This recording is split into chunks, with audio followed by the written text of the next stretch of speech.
Assalamualaikum warahmatullahi wabarakatuh. Perkenalkan nama saya Rapli Muharram Siboya, NPM 22082626019.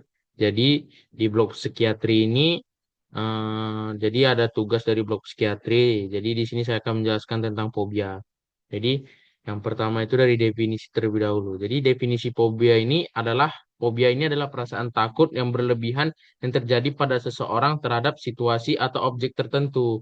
Jadi fobia ini terbagi menjadi beberapa klasifikasi. Contohnya itu seperti agorafobia. Jadi agorafobia ini dia orangnya itu tidak suka di keramaian. Kalau fobia sosial ini dia seperti dia sosialnya terganggu, seperti dia tidak mau tampil ke depan, kayak malu-malu gitu. Kalau fobia spesifik itu dia ada banyak. Contohnya seperti akrofobia, dia takut ketinggian, hidrofobia dia takut air, xenofobia dia takut sama orang asing, dan ada juga hematofobia, dia takut sama darah, dan yang lain-lain juga.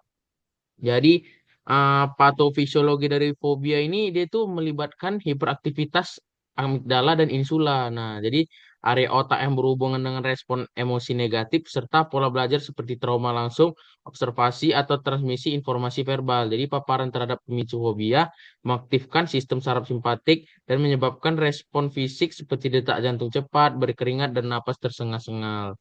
Nah, itu gejala dari fobia yang berkeringat dan napas tersengal-sengal itu. Jadi, tanda-tanda fobia ini kita bisa lihat juga dari yang pertama itu disorientasi, dia itu atau bingung. Yang kedua dia itu pusing dan sakit kepala. Yang ketiga itu dada terasa sesak dan dada terasa sesak dan nyeri. Yang ketiga itu dia sesak napas. Yang keempat dia detak jantungnya meningkat. Yang lima itu yang terakhir tubuh gemetar dan berkeringat.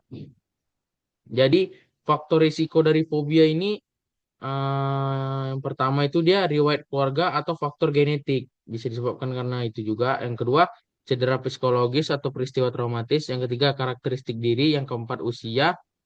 Yang kelima, mendengar sesuatu atau mendapat informasi yang menakutkan.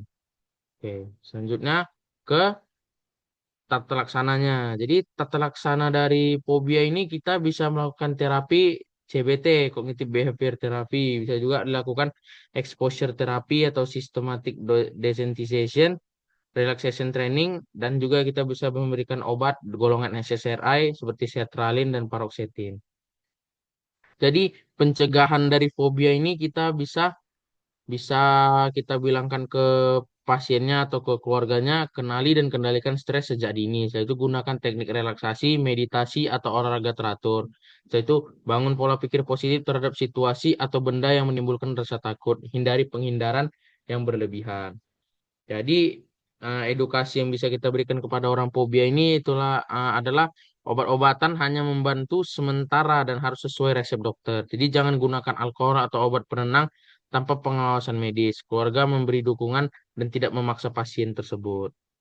Oke. Komplikasi dari fobia ini bisa menyebabkan yang pertama dia kesepian, yang kedua penurunan harga diri, yang ketiga risiko bunuh diri meningkat pada kasus berat. Contohnya pada fobia sosial disertai depresi. Dan juga prognosis dari fobia ini, prognosisnya umumnya baik dengan terapi yang tepat seperti CBT atau terapi paparan, dan sebagian besar pasien mengalami penurunan gejala signifikan dalam beberapa minggu sampai bulan karena terapi tersebut. Oke, selanjutnya ini referensi yang saya ambil. Oke, mungkin itu saja yang bisa saya sampaikan. Assalamualaikum warahmatullahi wabarakatuh.